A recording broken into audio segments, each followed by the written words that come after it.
బులెటిన్లో బ్రేకింగ్ చూస్తున్నాం. జనసేన అధినేత పవన్ కళ్యాణ్ ఎక్కడి నుంచి పోటీ చేస్తారనేది గంటలో తేలనుంది.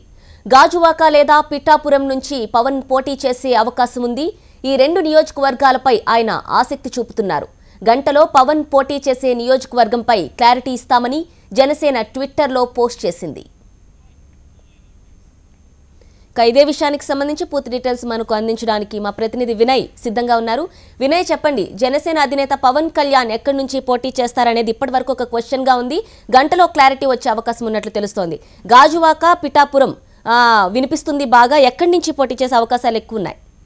అనుష, జనసేన అధినేత పవన్ కళ్యాణ్ ఎక్కడి నుంచి పోటీ చేస్తారన్నది ఆల్మోస్ట్ ఆల్ కన్ఫర్మ్ అయిపోయిందని కూడా చెప్పుకోవచ్చు. అధికారికంగా ఒక గంట తర్వాత ప్రకటిస్తారని చెప్పి కూడా పవన్ కళ్యాణ్ కొద్దిసేపటి క్రితమే ట్విట్టర్ లో ట్వీట్ చేయడం జరిగింది. అయితే రెండు కాన్స్టిట్యున్సీ నుంచి పోటీ చేయడానికి సిద్ధంగా ఉన్నాను. ఇప్పటికే మా పార్టీ కీలక నేతలందరూ కూడా దానిపైన చర్చించారు. మరి కాసేపట్లో దానికి అధికారికంగా ప్రకటిస్తారని చెప్పి కూడా పవన్ కళ్యాణ్ చెప్పారు, ట్విట్టర్ లో చెప్పారు. అయితే మొత్తంగా మనకు అందుతున్న సోర్స్ ప్రకారం అయితే మటుకి పవన్ కళ్యాణ్ గాజువాక, పిఠాపురం నుంచి రెండింటి నుంచి కూడా పోటీ చేయాలని చెప్పి కూడా భావిస్తా ఉన్నారు. ఎందుకంటే ఆ రెండు కాన్స్టిట్యున్సీలు అయితే మటుకి జనసేన పార్టీకి చాలా బలంగా ఉన్నాయి. ఎక్కువ అక్కడి నుంచి మెంబర్షిప్ అయిందని చెప్పి కూడా పార్టీ నేతలందరూ చెప్తున్న నేపథ్యంలో మొత్తం ఉత్తరాంధ్ర కావచ్చు, గోదావరి జిల్లాల్లో పార్టీ చాలా బలోపేతం చెందుతుంది. దాంతో పాటు చుట్టుపక్కల ఉన్న నియోజకవర్గాలన్నీ కూడా పవన్ తో పాటు ఆల్ పైన కూడా ప్రభావం పడుతుంది. ఈజీగా ఎక్కువ సీట్లు గెలిచే అవకాశం ఉందని చెప్పి కూడా పార్టీ నేతలు పవన్ కళ్యాణ్ తో డిస్కస్ చేశారు. ఈ నేపథ్యంలోనే ఒకటి గాజువాక, రెండు పిఠాపురం నుంచి పోటీ చేయాలని చెప్పి కూడా పవన్ కళ్యాణ్ భావిస్తా ఉన్నారు. ఇప్పటికే దానికి సంబంధించి కూడా పార్టీ నేతలు పూర్తి స్థాయిలో వర్కౌట్ చేశారు. ఇప్పటికే జనసేన అధినేత పవన్ కళ్యాణ్ వాళ్ళ party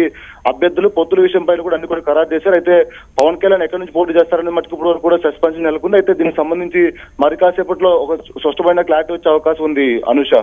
okay Vinay, thank you.